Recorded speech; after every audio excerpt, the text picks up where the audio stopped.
जय श्री जगन्नाथ। आज आम कहानी पर्याय शुणा श्रीजुक्त सुरेन्द्र महांती रचनारू एक कहानी पिता और पुत्र। आसतु शुणा कहानी पिता और पुत्र। शिखर देशर एक क्षुद्र छिद्र पथरे प्रभातर आलोकरे अंधकार कारागार स्वल्प आलोकित होइछि। उपरे शुभुची राजगृहर राजपथरे जनतार दैनंदिन कर्ममुखर कोलाहल।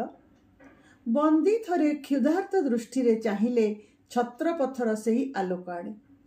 प्रभातर शांत स्निग्ध आलोकरेखा प्रभु बुद्धंकर आशीर्वाद परी। वार्धक्य अनशन और अत्याचार बंदी शीर्णकाय दिशुचंती प्रेतछाया परी। एकदा विपुल बक्ष देश रुक्ष धूसर श्मश्रु जाल आच्छन्न। देहर चर्म लोलित। बंदी मगधराज बिंबिसार पुत्र अजातशत्रुर आदेश कारारुद्ध होई पड़िछंती एही जीवंत समाधि तले। बिंबिसार को हत्या करिवा पई अजातशत्रुंकर पण तिले तिले अनाहार रे। क्लांति और अवसादरे बिंबिसारंकर कोटरगत चक्षुर दुई आखिपता पुणी मुदी होईगला। अनाहार और क्षुधारे तांकर प्रति अंग प्रत्यंग अवश जड़ होई आसुची। तृषास्फीत जिह्वा शुष्क ओष्ठ उपरे थरे बुलेई आनी बिंबिसार रुद्ध कंठरे आर्तनाद कले। एई राजगृह दिने निर्माण होइथिला तांकरी आदेशरे। आदि सेही राजगृह अंधकूप मध्यरे लोकलोचनर अगोचर तिले तिले से भोगुछंती मृत्युर जंत्रणा। कर्मफल पूर्वजन्मर कर्मफल। पूर्वतन राजधानी कुशाग्र नगरर व्यापीथिला थरे भीषण अग्निभय। समग्र राजधानी भग्नस्तूपरे परिणत हेबाकु बसिला। बिंबिसार आदेश देले जाहार गृहरे अग्निसंचार हेब से हेब निर्वासित। किंतु अदृष्टर विधान विचित्र। बिंबिसारंकर प्रासादरे हेला अग्निसंचार। बिंबिसार शीतल बनरे प्रग्रहण कले स्वेच्छाकृत निर्वासन। सर्पिणी नदी सेचिता छायास्निग्ध विपुलगिरी वैभारगिरी और गृध्रकूट मेखलावेष्टित शीतल वन बिंबिसारंकु मुग्ध करिथिला। सेठारे तेणु तांकर आदेशरे निर्मित हेला मगधर नूतन राजधानी राजगृह। बिंबिसार सेई राजगृहर शेष दर्शन पाई जेपरिकी दुई क्लांत चक्षु पुनर्मिलन कले। प्राणहीन दृष्टिहीन दुई आखि पथरर आखि परी। सेदिन अजातशत्रु बिंबिसारंकु कारारुद्ध करि सारिबा परे शोकातुरा आलुलायित कुंतला अश्रुमुखी कोसला देवी अजातशत्रुंक निकटरे प्रार्थना करिथिले, पुत्र अजातशत्रु। अजातशत्रु उपहास कंठरे कहिले, आदेश करंतु काशीराज नंदिनी। माता बोली संबोधन करिबा कौन एपरी लज्जाकर पुत्र। पुत्र हा हा हा अटहास्य करि उठिले अजातशत्रु। तापरे रुक्ष निर्मम कंठरे कहिथिले, माता बोली संबोधन करने को आपत्ति नहीं मोर, किंतु कहि परिबो माता।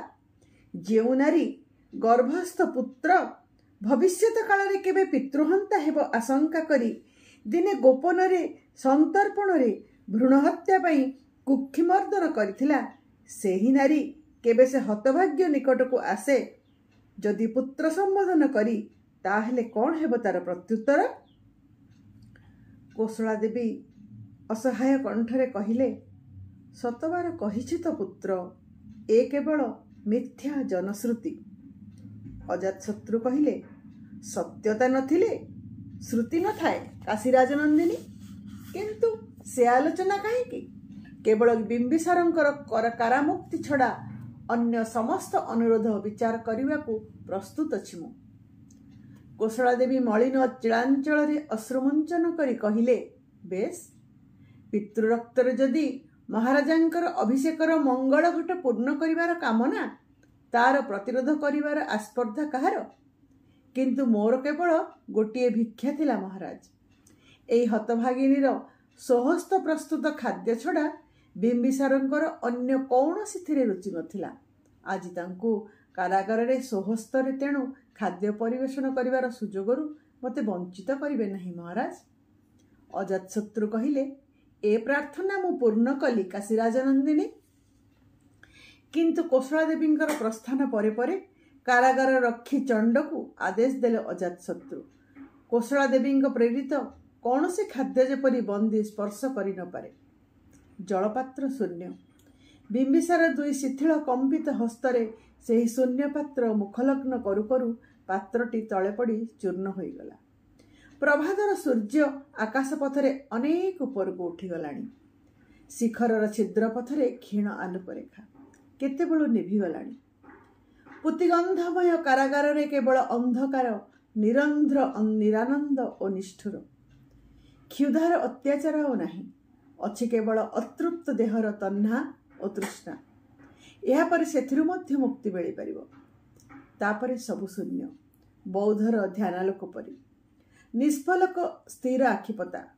ଶୂନ୍ୟବୃତ୍ତର ପରିଧି ଧୀରେ ଧୀରେ ଯେପରି ବିମ୍ବିସାରଙ୍କର ଚାରିପଟେ ନିକଟତରୁ ନିକଟତର ହୋଇ ଆସୁଛି। ମହାଶୂନ୍ୟର ପୃଷ୍ଠଭୂମିରେ ବିମ୍ବିସାରଙ୍କର କୋହେଳିକାବୃତ ଦୃଷ୍ଟିପଥରେ ଭାସି ଉଠିଲା ଧ୍ୟାନ ଗମ୍ଭୀର କାୟୋତ୍ସର୍ଗ ମୁଦ୍ରାବଦ୍ଧ ପ୍ରଭୁ ବୁଦ୍ଧଙ୍କର ପ୍ରଶାନ୍ତ ମୂର୍ତ୍ତି। ଦୁଇ ଅର୍ଦ୍ଧନିମିଳିତ ନୟନରେ ତାଙ୍କର ଶାନ୍ତିର ସ୍ୱସ୍ଥୟନ। ତୃଷାରେ ବିମ୍ବିସାରଙ୍କର ଜିଭ ଓ ଓଠ ଫାଟି ସେଥିରୁ ଅଳ୍ପ ଅଳ୍ପ କଳା ରକ୍ତ ଝରୁଛି। ସେହି ରକ୍ତରେ ବିମ୍ବିସାରଙ୍କର ଶୁଷ୍କ କଣ୍ଠ କିଞ୍ଚିତ୍ ସିକ୍ତ ହୋଇଗଲା। ରୁଦ୍ଧ କଣ୍ଠରେ ଆହତ ପଶୁ ପରି ଗର୍ଜନ କରି ଉଠିଲେ। ମହାଶୂନ୍ୟର ପୃଷ୍ଠଭୂମିରେ ବିମ୍ବିସାରଙ୍କର ଦୃଷ୍ଟିପଥରେ ଭାସି ଉଠିଲା ଧ୍ୟାନ ଗମ୍ଭୀର ବୃଦ୍ଧକୂଟ ଶିଖରର ସପ୍ତପର୍ଣ୍ଣୀ ଗହ୍ୱର। ଶାକ୍ୟ ବଂଶୋଦ୍ଭବ ରାଜପୁତ୍ର ଗୌତମ ସନ୍ନ୍ୟାସ ଗ୍ରହଣ କରି ସପ୍ତପର୍ଣ୍ଣୀ ଗହ୍ୱରରେ ଚତୁର୍ମାସ୍ୟା ବ୍ରତ ପାଳନ କରୁଛନ୍ତି। ଲୋକମୁଖରେ ଏହି ବାର୍ତ୍ତା ଶୁଣି ବିମ୍ବିସାର ବିସ୍ମିତ ହୋଇଥିଲେ। ସେଦିନ ମେଘହୀନ ନୀଳ ଆକାଶରେ ଉଦାସ ଗୋଧୂଳି। ବିମ୍ବିସାର ଗୃଦ୍ଧକୂଟ ଶିଖରକୁ ପାରିଷଦ ବେଷ୍ଟିତ ହୋଇ ଯାଇଥିଲେ ଗୌତମଙ୍କର ଦର୍ଶନ ପାଇଁ। ସପ୍ତପର୍ଣ୍ଣୀର ଦକ୍ଷିଣ ଅଳିନ୍ଦରେ ଗୌତମ ଅନୁଦ୍ଦତ୍ତ କଣ୍ଠରେ ସମବତ କେତେଜଣ ଭିକ୍ଷୁଙ୍କୁ ପ୍ରବକ୍ତାମୃତ ବ୍ୟାଖ୍ୟାନ କରୁଥିଲେ। ଗୃଦ୍ଧକୂଟର ପାଦଦେଶରେ ନିବାପରେ ଶିଖିର କଳାପ ଚିତ୍ରିତ ନୃତ୍ୟ ଶିଖିନୀର ଅଦର୍ଶନରେ ଭଗ୍ନଛନ୍ଦ ହୋଇ ଉଠୁଛି। ଆଉ କେତେବେଳେ ବା ବିହ୍ୱଳ ହୋଇ ଉଠୁଛି କଳାପହୀନାର ଚଞ୍ଚୁ ଚୁମ୍ବନରେ। ଅଦୂରରେ ମୃଗୋଦ୍ୟାନର ଶ୍ୟାମଘନ ଦୁର୍ବାଶଯ୍ୟା ଉପରେ ରାଶି ରାଶି ମୃଗ ରୋମନ୍ଥନ କରୁଛନ୍ତି। ସମୀପବର୍ତ୍ତୀ ସୁମାଗଧି ପୁଷ୍କରିଣୀରେ କାକଚକ୍ଷୁ ଜଳରେ ମୁଗ୍ଧ ଏକ ହରିଣୀ ନିଜର ପ୍ରତିବିମ୍ବ ଚାହିଁ ଦେଖୁଛି ଆତ୍ମବିସ୍ମୃତା ହୋଇ। ସାଧନାରେ ଗୌତମଙ୍କର ବରତନୁ ଉଜ୍ଜ୍ୱଳ ଅର୍ଦ୍ଧନିମିଳିତ ନୟନ ଯୁଗଳରେ ଗୋଧୂଳିର ଉଦାସ ଛାୟା, ହଂସସ୍ୟ ମୁଦ୍ରାବଦ୍ଧ କରପଲ୍ଲବରେ ଶାନ୍ତିର ଆଶୀର୍ବାଦ। ସାଦର ସମ୍ଭାଷଣାନ୍ତେ ବିମ୍ବିସାର ପ୍ରଶ୍ନ କଲେ, କେଉଁ ଦୁଃଖରେ କୁମାର ଏ କୁଚ୍ଛ ସାଧନା? ଗୌତମ ସ୍ମିତ ହସି ଉତ୍ତର ଦେଲେ, ଦୁଃଖ ପାଇଁ ନୁହେଁ ମହାରାଜ, ଦୁଃଖର କାରଣ ଓ ନିଦାନର ସନ୍ଧାନ ପାଇଁ ଏ ସନ୍ନ୍ୟାସ, ଏ କୁଚ୍ଛ୍ର ସାଧନା। ବିମ୍ବିସାର ଅଟ୍ଟହାସ୍ୟ କରି କହିଲେ, କାରଣ ତ ଅତି ସହଜ, କିନ୍ତୁ ସପ୍ତପର୍ଣ୍ଣୀ ଗହ୍ୱରରେ ତାର ନିଦାନ କାହୁଁ ପାଇବ କୁମାର? ଆସନ୍ତୁ ତାହେଲେ ରାଜଗୃହ ଉତ୍ସବଶାଳାକୁ। ରୋମକର ଫେନିଳ ମଦ୍ୟ ଓ ମାଗଧୀର ଚଟୁଳ ଲାସ୍ୟରେ ପାଇବେ କୁମାର ସବୁ ଦୁଃଖର ନିଦାନ। ନିର୍ଦ୍ଦୋଷ ଆନନ୍ଦରେ ବିମ୍ବିସାର ପୁଣି ଅଟ୍ଟହାସ୍ୟ କରି ଉଠିଲେ। ଗୌତମଙ୍କର ଦୁଇ ଅର୍ଦ୍ଧନିମିଳିତ ନୟନରେ ଗୋଧୂଳିର ଉଦାସ ଛାୟା ସନ୍ଧ୍ୟାର ମୌନ ଅନ୍ଧକାର ପରି ଗହୀର ହୋଇ ଆସିଲା। ଆଃ! ତୃଷାରେ ବିମ୍ବିସାରଙ୍କର କଣ୍ଠନଳୀ କିଏ ଯେପରି ଟାଣି ଛିଣ୍ଡାଇ ପକାଉଛି। କିଛି କ୍ଷଣ ନୀରବତା ପରେ ଗୌତମ ଉତ୍ତର ଦେଲେ, କାମନାର ବାରିରେ ଏ ତୃଷାର ଶାନ୍ତି ନାହିଁ ମହାରାଜ। ନିଭୃତ କାରାର ପ୍ରାଣହୀନ ନୀରବତା ସେହି ବାଣୀରେ ଯେପରି ପ୍ରତିଧ୍ୱନିତ ହୋଇ ଉଠିଲା। ଲାସ୍ୟରତା ସୁମାଗଧୀର ଅଳକ୍ତକ ରଞ୍ଜିତ ସିଞ୍ଜନ ନିକ୍ୱଣିତ ଚରଣ ଆଜି ନୀରବ। କଜ୍ଜଳ ସୀମାହିତ ନୟନରେ ମରଣର ଭ୍ରୁକୁଟି। ରୋମକର ଫେନିଳ ପାନପତ୍ରରେ ହଳାହଳର ବୁଦ୍ବୁଦ୍। କାହାର? କାହାର ଏ ନୂପୁର ସିଞ୍ଜନ? କୋଶଳା ଦେବୀ? ମହାରାଣୀ?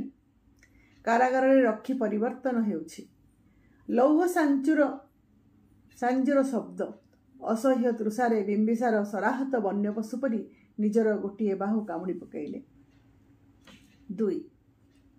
ଅଜାତଶତ୍ରୁ ନିଷ୍ପଲକ ଦୃଷ୍ଟିରେ ପ୍ରସାଦ କକ୍ଷର ବାତାୟନ ଉପରେ ଚାହିଁ ରହିଥିଲେ ରାଜଗୃହରେ ଦିଗନ୍ତ ମେଖଳା ଗିରିମାଳା ଆଡ଼େ। ପଲଙ୍କରେ ସନ୍ତାନ ସମ୍ଭବା ରାଣୀ ବଜ୍ରା ଦେହ ଢାଳି ପଡ଼ିଛନ୍ତି ମରୁନଦୀ ପରି। ପାରାବତ ପାଳିକାରୁ ଦଳ ଦଳ ପାରାବତ ଉଡ଼ି ଯାଉଛନ୍ତି, ପୁଣି ଫେରି ଆସୁଛନ୍ତି। ଉଦ୍ୟାନର ତମାଳ ଦଳେ ଭବନ ଶିଖି ଉଦ୍ଦମ ନୃତ୍ୟର ଉଦ୍ୟମରେ ଶିଖା ବିସ୍ତାର କରୁଛି। ବଜ୍ରା କ୍ଲାନ୍ତ କଣ୍ଠରେ ଡାକିଲେ, ମହାରାଜ। ଅଜାତଶତ୍ରୁ ଶଯ୍ୟା ପାର୍ଶ୍ୱରେ ବସି ଧୀରେ ଧୀରେ ବଜ୍ରାଙ୍କର ମଳିନ କପାଳ ଉପରେ କର ସଞ୍ଚାଳନ କରି କହିଲେ, କୁହ ବଜ୍ରା। ବଜ୍ରା ଅଜାତଶତ୍ରୁଙ୍କର ଗୋଟିଏ ହାତ ଧରି କହିଲେ, କୁହନ୍ତୁ ମହାରାଜ, ଏ ସନ୍ତାନ ପୁତ୍ର ହେବ ନା କନ୍ୟା? ଅଜାତଶତ୍ରୁ ବିଚଳିତ ହୋଇ ଉଠିଲେ। ବଜ୍ରାଙ୍କର ପୁଣି ସେହି ନିଷ୍ଠୁର ପ୍ରଶ୍ନ, କୁହନ୍ତୁ ମହାରାଜ, ଏ ସନ୍ତାନ ପୁତ୍ର ହେବ ନା କନ୍ୟା? ଅଜାତଶତ୍ରୁ ବଜ୍ରାଙ୍କର ଶଯ୍ୟା ପାର୍ଶ୍ୱରୁ ଉଠି ପଳାଇଲେ ନିଜର ନିଭୃତ କକ୍ଷକୁ। କି ଏକ ତୀବ୍ର ଯନ୍ତ୍ରଣାରେ ବଜ୍ରା ଚିତ୍କାର କରି ଉଠିଲେ, ପୁତ୍ର ପୁତ୍ର। ଅଜାତଶତ୍ରୁଙ୍କର ବାଷ୍ପାୟିତ ଦୃଷ୍ଟିପଥରେ ଭାସି ଉଠିଲା ରାଜଗୃହର ଅନ୍ଧକାର କାରାଗାର। ହସ୍ତପଦବଦ୍ଧ ଶୃଙ୍ଖଳିତ ଅଜାତଶତ୍ରୁ ଅନାହାରରେ ଆର୍ତ୍ତନାଦ କରୁଛନ୍ତି। ଅତି ନିଷ୍ଠୁର ସେ ଭବିଷ୍ୟତବାଣୀ। ବଜ୍ରାଙ୍କର ପ୍ରଥମ ପୁତ୍ର ହେବ ପିତୃହନ୍ତା। ଅଜାତଶତ୍ରୁଙ୍କର ମୁଖର ଭଙ୍ଗୀ କଠୋର ହୋଇ ଉଠିଲା। ସନ୍ତାନ ସମ୍ଭବା ବଜ୍ରାଙ୍କୁ ଅନ୍ଧକାର କାରାଗାରରେ ବନ୍ଦୀ କରିବେ? ନବଜାତ ଶିଶୁକୁ ଅନ୍ଧକୂପ ମଧ୍ୟରେ ହତ୍ୟା କରିବେ? ଅତୀତ ଓ ଭବିଷ୍ୟତ ସବୁ ଦୁଇ ହାତରେ ନିଶ୍ଚିହ୍ନ କରିଦେବା ଅଜାତଶତ୍ରୁଙ୍କ ପକ୍ଷରେ ଏପରି କ'ଣ ବା ଦୁଃସାଧ୍ୟ? ଅତୀତ ତ ଆଜି କାରାଗାରରେ ଗତାୟୁ, ଆଉ ଭବିଷ୍ୟତ? କିନ୍ତୁ ଅତୀତ ଓ ଭବିଷ୍ୟତହୀନ ବର୍ତ୍ତମାନ ଯେ ସ୍ଥିତିହୀନ। ବଜ୍ରାଙ୍କର ଆର୍ତ୍ତନାଦ ଶୁଭୁଛି। ପ୍ରସ୍ତୁତି ବେଦନାର କରୁଣ ମର୍ମଭେଦୀ ଆର୍ତ୍ତନାଦ। ସ୍ରଷ୍ଟାକୁ ଦଳିତ କରି, ମଥିତ କରି, ଜରାୟୁ ଛିନ୍ନ ବିଦୀର୍ଣ୍ଣ କରି ସୃଷ୍ଟି ଲୋଡୁଛି ଆତ୍ମପ୍ରକାଶ। ସେଦିନ କୁଆଡ଼େ ବିମ୍ବିସାରଙ୍କୁ ଆଦେଶରେ ରାଜଗୃହର ପଥେ ପଥେ ବିପୁଳ ଉତ୍ସବର ଅଫୁରନ୍ତ ପ୍ରବାହ। ଅଜାତଶତ୍ରୁଙ୍କର ମନେ ପଡ଼ିଗଲା ଶୈଶବରେ ଧାତ୍ରୀଠାରୁ ଶୁଣା ନିଜର ଜନ୍ମ କାହାଣୀ। ବଜ୍ରାଙ୍କର ଆର୍ତ୍ତନାଦରେ ପ୍ରସାଦର କୋଣ ଅନୁକୋଣ କ୍ରନ୍ଦିତ ହୋଇ ଉଠୁଛି। ସୃଷ୍ଟି ନିଷ୍ଠୁର। ନିଜର ସୃଷ୍ଟିରେ ସ୍ରଷ୍ଟା କ୍ରୀତଦାସ। ସୃଷ୍ଟିର କରୁଣା ଭିକ୍ଷା ଛଡ଼ା ସ୍ରଷ୍ଟାର ଗତ୍ୟନ୍ତର ନାହିଁ। ତଥାପି ସୃଷ୍ଟିରେ କି ବିପୁଳ ଆନନ୍ଦ, କି ଗର୍ବ! ପିତୃତ୍ୱର ଆନନ୍ଦରେ ଅଜାତଶତ୍ରୁଙ୍କର ପ୍ରାଣ ନିଜର ଅଲକ୍ଷିତରେ ଉଦ୍ବେଳିତ ହୋଇ ଉଠିଲା। ନିଭୃତ କକ୍ଷରେ କାହାର ପାଦଶବ୍ଦ ଶୁଣି ଅଜାତଶତ୍ରୁ ଫେରି ଚାହିଁଲେ। କାରାଗାରର ରକ୍ଷୀ ଚଣ୍ଡ ଅଜାତଶତ୍ରୁଙ୍କ ଆଦେଶ ପ୍ରତୀକ୍ଷାରେ ଯେପରି ଠିଆ ହୋଇ ରହିଛି। ଅଜାତଶତ୍ରୁ ପଚାରିଲେ, କି ସମ୍ବାଦ ଚଣ୍ଡ? ଚଣ୍ଡ କହିଲା, ଗତ 3 ଦିନ ଧରି ମହାରାଜଙ୍କର ଆଦେଶରେ ଜଳବିନ୍ଦୁ ସୁଦ୍ଧା ଦିଆଯାଇନାହିଁ। ଆଜି 4ର୍ଥ ଦିବସ। ଅଜାତଶତ୍ରୁଙ୍କର ମୁଖର ଭଙ୍ଗୀ ପୁଣି କଠୋର ହୋଇ ଉଠିଲା। ଚଣ୍ଡକୁ ରୁକ୍ଷ କଣ୍ଠରେ ପୁଣି ପଚାରିଲେ, ତାପରେ? ଚଣ୍ଡ କହିଲା, ପ୍ରଥମେ ଶୁଭୁଥିଲା ହାୟ ପୁତ୍ର, ହାୟ ରାଜଗୃହ ବୋଲି ଆର୍ତ୍ତ ଚିତ୍କାର। ରାଣୀହଂସପୁର ମଧ୍ୟରୁ ଶୁଭିଲା ଶଙ୍ଖ ଓ ହୁଳହୁଳି ଧ୍ୱନି। ବଜ୍ରାଙ୍କର ଚିତ୍କାର କେତେବେଳୁ ନୀରବ ହୋଇଗଲାଣି। ଧାତ୍ରୀ ବସୁମତୀ ଅସ୍ତବ୍ୟସ୍ତ ପାଦରେ ଧାଇଁ ଆସି ଜଣେଇଲେ, ସୁସମ୍ବାଦ ମହାରାଜ, ମହାଦେବୀଙ୍କର ପୁତ୍ର ଲାଭ ହୋଇଛି। ମହାମନ୍ତ୍ରୀଙ୍କୁ ଡାକି ରାଜଗୃହରେ ଉତ୍ସବ ପାଇଁ ଆଦେଶ ଦିଅନ୍ତୁ। ଚଣ୍ଡ କହିଲା, ଆଦେଶ ଦିଅନ୍ତୁ ମହାରାଜ। ଅଜାତଶତ୍ରୁ ଥରେ ଚାହିଁଲେ ଧାତ୍ରୀ ବସୁମତୀ ଆଡ଼େ, ଆଉ ଥରେ ଚାହିଁଲେ ଚଣ୍ଡ ଆଡ଼େ।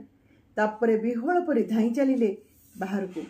ଅଙ୍ଗନ ପରେ ଅଙ୍ଗନ, ଅଳିନ୍ଦ ପରେ ଅଳିନ୍ଦ, ସୋପାନ ଶ୍ରେଣୀ ପରେ ସୋପାନ ଶ୍ରେଣୀ ଅଜାତଶତ୍ରୁ ଧାଇଁ ଚାଲିଛନ୍ତି ଉନ୍ମାଦ ପରି। କାରାଗାରରେ ପ୍ରବେଶ ଦ୍ୱାର ନିକଟରେ ଅଜାତଶତ୍ରୁ ରହିଗଲେ। ରକ୍ଷୀ ଅଭିବାଦନ ଜଣେଇଲା। ଅଜାତଶତ୍ରୁ ଆଦେଶ ଦେଲେ, ଦ୍ୱାର ଖୋଲ ରକ୍ଷୀ। 2 ପ୍ରକାଣ୍ଡ ଲୌହ କବାଟ ବିକଟ ଶବ୍ଦ କରି ଖୋଲିଗଲା। ଭିତର ନିରନ୍ଧ୍ର ଅନ୍ଧକାର। ଅଜାତଶତ୍ରୁ ଅନ୍ଧକାରାବୃତ ସୋପାନ ଶ୍ରେଣୀ ଅତିକ୍ରମ କରି ଧାଇଁଗଲେ କାରାଗାର ଭିତରକୁ। ପିତା ଆଜି ପାଇଛି ପିତୃତ୍ୱର ସନ୍ଧାନ, ସ୍ରଷ୍ଟା ଚିରଦିନ ଉଦାର, କ୍ଷମା ସ୍ନିଗ୍ଧ କରୁଣାମୟ। ଅଜାତଶତ୍ରୁ ଅବୋଧ ଶିଶୁ ପରି ବିମ୍ବିସାରଙ୍କ କୋଳରେ ମୁହଁ ଲୁଚାଇ କ୍ଷମା ଭିକ୍ଷା କରିବେ। କିନ୍ତୁ ବହୁ ବିଳମ୍ବରେ ଆସିଲେ ଅଜାତଶତ୍ରୁ।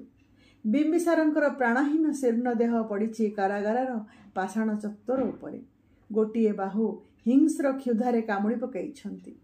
ଜୀବନର ଅନ୍ତିମ ମୁହୂର୍ତ୍ତରେ ବ୍ୟାଧର ସରାହତ ବନ୍ୟ ପଶୁ ପରି। କ୍ଷତ ସ୍ଥାନରୁ କେଇଧାର ରକ୍ତ ଝରି ପୁଣି ଶୁଖିଯାଇଛି। ରାଜପ୍ରସାଦରୁ ଶୁଭୁଛି ନବଜାତ ସନ୍ତାନର ଜନ୍ମ ଘୋଷଣା କରି ଘନ ଘନ ଶଙ୍ଖଧ୍ୱନି। ଆପଣମାନେ ଶୁଣୁଥିଲେ ସୁରେନ୍ଦ୍ର ମହାନ୍ତିଙ୍କର କାହାଣୀ ପିତା ଓ ପୁତ୍ର। ମୋ ସହିତ ଯୋଡ଼ି ହେଇ ରୁହନ୍ତୁ। ଚ୍ୟାନେଲକୁ ସବସ୍କ୍ରାଇବ୍ କରନ୍ତୁ, ଲାଇକ୍ କରନ୍ତୁ ଓ ସେୟାର କରନ୍ତୁ। ଧନ୍ୟବାଦ।